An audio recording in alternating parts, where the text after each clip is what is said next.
Hello everyone, welcome back. My people, this fight between Simon Ekpa and Nigeria government go long go. So on the Democracy Day, Chief of Defense Staff accused Finland, EU for protecting Simon Ekpa and also called for his arrest. So Simon Ekpa has finally replied to Chief of Defense Staff. But before I show you what Simon Ekpa said here, let me play this short clip so that you can hear this from a Chief of Defense Staff and hear what he said concerning Simon Ekpa as well as Finland and the European Union. Funding is critical. Trail the money. That's always the issue. Now we have areas of funding both locally and internationally. For the local aspects, they have a means of, they have their followers that they've empowered that contribute money to what they are doing. They go through banditry, some of them get benefit from taxes. All these things they do from within, the kidnappings is all part of it where they raise funds. And then externally, we have external people that equally support them. The issue of IPOB. There's a lot of funding that comes in there. CDS. Yes. Are you worried? Because you know an operation, of course, you have definitely. a special operation on the sit-at-home IPOB situation in the southeast. Yes. But some of the elements and the leaders of these groups are outside of the country. Yes. We have repeatedly complained about the issue of Simon Ekpa. He is in Finland. The Finnish government are giving him all the support and he's doing what he's doing. Comments he's making. People are being killed and nothing is being done. And this is democracy. If the European Union is the one supporting democracy and this is happening and they're not taking action, then they don't mean well for Nigeria. We have said that in clear terms. We need to diplomatically find means of getting him out of whatever it is that he's doing. He must be arrested, he must be prosecuted. Look at it from the other way. Assuming he is in Nigeria and he's doing that to the Finnish government, you think the European Union will allow that happen? They definitely will not. So why are they allowing him to do what he's doing? And people like him that are doing such things. Trailing the funds is very critical. I know a lot of the Federal Central Bank, the NFIU, are doing a lot in tracking down how the funds flow. And this is part of what we call the oxygen of terrorism, is logistic, leadership, and funding. Your ability to be able to tackle those things and trail them and deny them the ability to operate will kill terrorism with good governance. Now, you can see the statistics that came in, political will. And political will is not from federal government alone. The states are critical. For me, if I look at the aspects, what do we need? Let's look at solutions. Do we have a comprehensive database as Nigerians? If you go to Chad, Cameroon, and Niger, once you enter, they know you are not a Nigerian. And they have this duty as citizens. Once you speak, the man knows you are not a Nigerian. The next thing he tells you, if he's a taxi driver, he tells you his vehicle has a problem. He's calling the gendarmes. Before you know it, the gendarmes are coming to ask you, what are you doing in our country? We don't have that. That's what we're saying is a holistic thing that we have to do. Every Nigerian has a role to play in what's going on ground. And then we must look at these things and take it up as a challenge. It's not a military or a security aspect. Everybody has a role to play in this. And that's what. And here is what Simon Ekpa replied. So Simon Ekpa said, I told them that we will speak in a language they will never understand. And today, Musa has confirmed it. I said we will not go into conventional war with the terrorist state, but in our self-defense, we will fight a war they will never understand. Here is the evidence. So he played the particular video that I just played before. So my people, this is what Simon Ekpa said concerning the statement made by Chief of Defense Staff, Musa. So my people, in everything that is happening now, federal government, like if they truly want peace in the Southeast, like if they truly want all this brouhaha to stop, like Nnamdi Kanu has already come out and said that if they let him go, like if they release him, within some minutes, like anything insecurity in the Southeast will stop immediately. But I don't know why Nigeria government is dancing around the bush as if they don't even know what they are doing. Like Nnamdi Kanu has said this hoha, that if they allow him to go, anything insecurity in the Southeast will stop, as well as whatever Simon Ekpa is saying or doing is going to stop. Because me, I'm not fan of Simon Ekpa, yes, so because we have seen since Nnamdi Kanu has been in DSS custody. Like a lot of people are now using Nnamdi Kanu to commit all kinds of atrocities. Even some people that Nnamdi Kanu trusted, they have already betrayed him. So right now, we don't even know who to trust anymore. We don't even know who Nigeria government is even using anymore. So only person that me personally trust is Nnamdi Kanu. And this is the reason why we are shouting, let federal government let Nnamdi Kanu go. And see if all this nonsense is not going to stop, especially the insecurity in the Southeast. And this is what everybody is saying. Let Nnamdi Kanu go, so that we'll have peace in Nigeria as well as in the Southeast. My people, let me allow you guys to watch another particular video and see what people are saying concerning the statement made by Chief of Defense Staff on the Democracy Day. The Biafran government in exile is in the eye of the storm as we speak. The Chief of Defense Staff, General Christopher Musa, has accused the Finnish government and the European Union of shielding the self-acclaimed Prime Minister of the indigenous people of Biafra, IPOB. The Personable General has called for the arrest and extradition of Simon Ekpa to the country. The disquiet in southeast Nigeria is believed to be provoked by the Finland-based Enfant Terrible. Right, Emeka? Well, so for once we are zeroing in on Simon Ekpa. But this is not the first time. This is not the first time Chief of Defense has spoken like that. This is not the first time that the high-ranking official of the Nigerian government has spoken like that. We have to look at the fact that Simon Ekpa is a citizen of Finland. So that, serves as a kind of a hindrance to saying his extradition.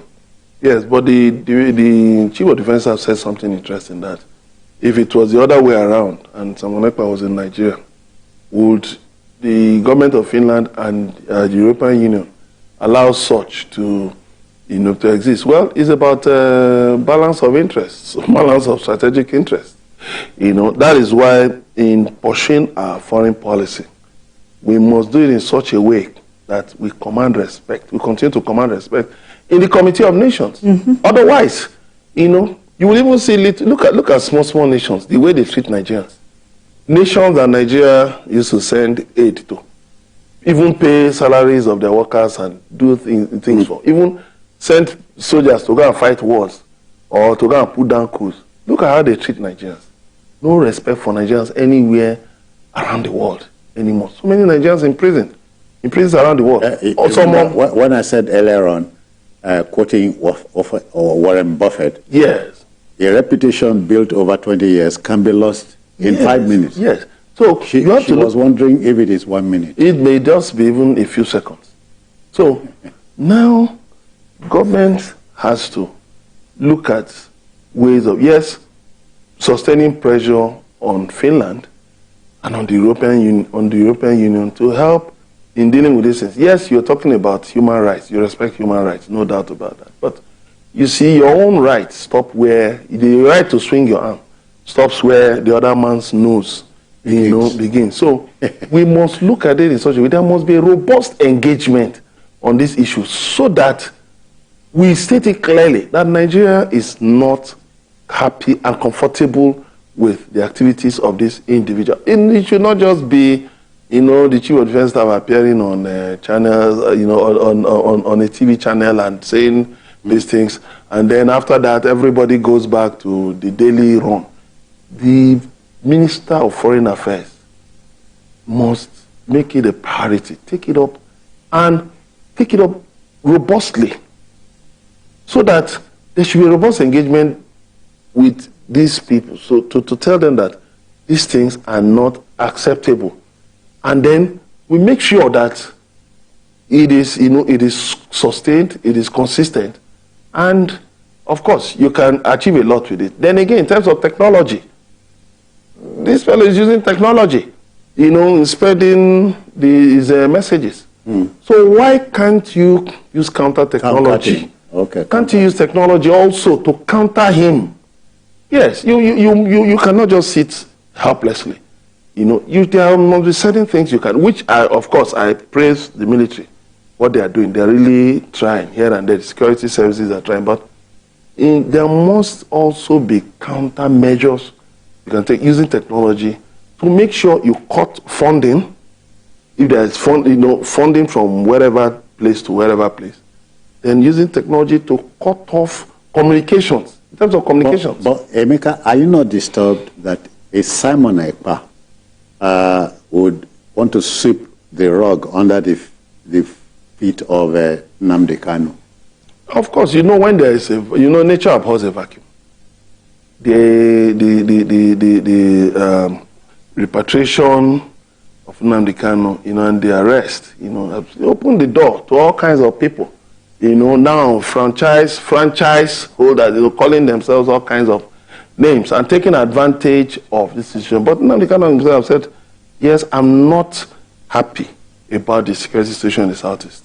Release me and I will assist you in quelling the security situation. Yeah.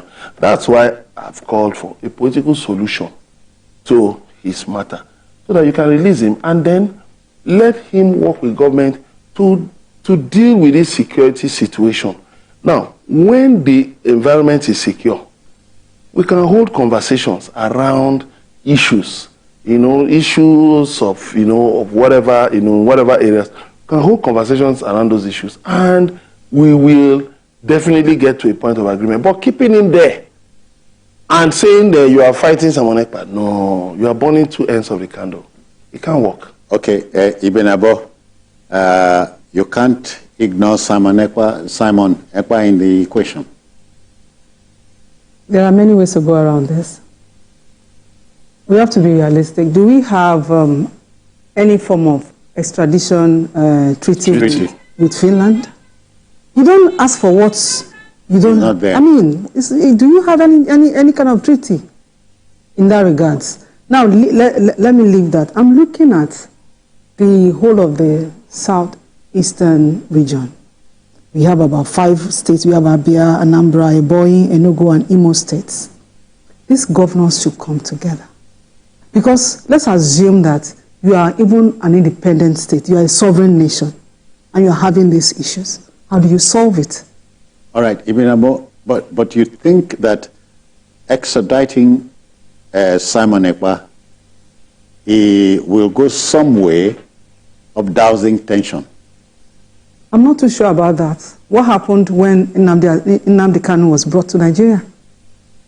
Was there any form of abatement to the activities of the IPOB? So that is not the solution. The solution, we should start from within. Let the governors come around. They are your people. What can you do? Where are they? Are they dropping from the sky? We should look for solution within ourselves. Yes, given Mr. President is the chief of commander-in-chief of the armed forces and all of that. But if you have come up with a solution, then you can now discuss with the president and even call on other governors to work hand in hand, because these states are bounded by other states.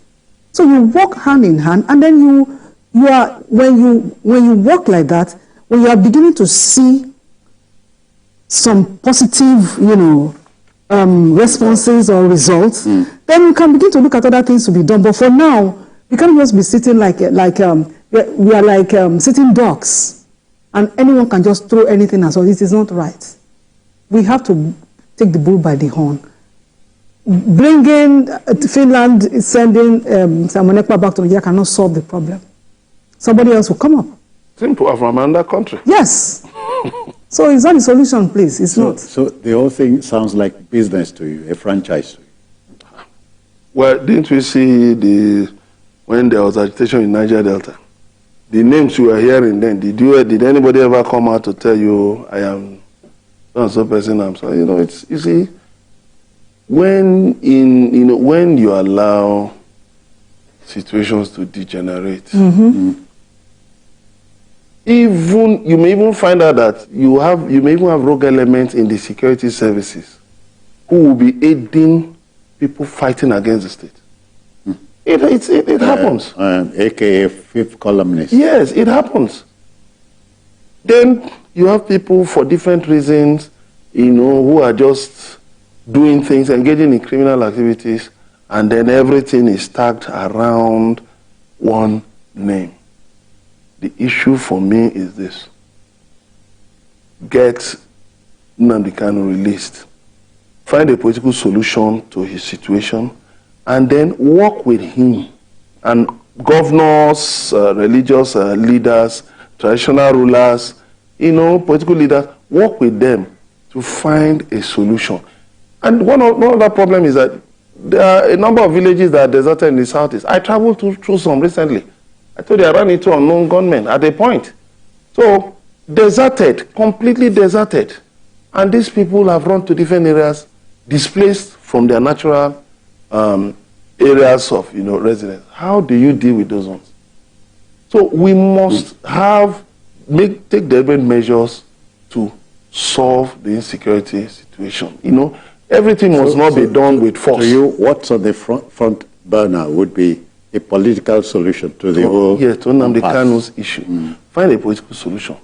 And then so you watch if people like Simon Ekpa will still be relevant. Well, how would they be? Who would they be talking to? When the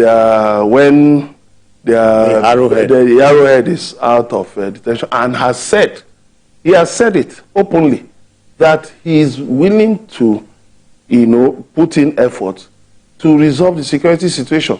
Why not give him a chance? Find a way around it. You see, it is when government doesn't want to act that they start making excuses. No, there can't be a political solution, there can't be this.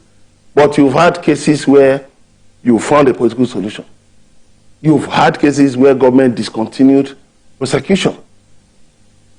So the point is that don't pretend as if your hands are tied. You cannot find solutions because we are losing security personnel. Sometimes when hands are tied, you are wondering if it's to the front or to the back. In this situation, there's no tying of hands. Okay. We just have to be deliberate and intentional about it. I mean, the solution is here. Let us take it. Nnamdi Kanu came up and made a suggestion. What are you doing with it? But if, in obedience to what the army chief is saying, Simon Ekpa is turned loose, something will give. It is because, you see, if it is because Nnamdi is not free yet, once the boss comes out, you just said it, Arrowhead is the one. Once he is out, the people will listen to him. And then with the collaboration of all of the governors and all hands on deck. So many people will be involved in all hands on deck. So my people, as you can see, like everyone is saying the same thing. Like federal government, Nigeria government should let Nnamdi Kanu go. They should release Nnamdi Kanu if truly they want to fight for this insecurity, especially in the southeast. Let Nnamdi Kanu go. That is only solution, my people. Because if they still keeping Nnamdi Kanu in the DSS custody and they are saying all these things, this and that, Simon Ekpa do this person said that, this and that, like it's going to continue. The only solution is for them to release Nnamdi Kanu. And Nnamdi Kanu has already told them that within some minutes they release him, anything insecurity, especially in the southeast, is going to stop. So my people, I would love you guys to leave your thoughts in the comment section. What do you think about this video? Please don't forget to share it. And if today is your first time, don't forget to subscribe for more updates. Like this video as well. Thank you everyone for watching, and I will see you guys in my next one. Goodbye for now.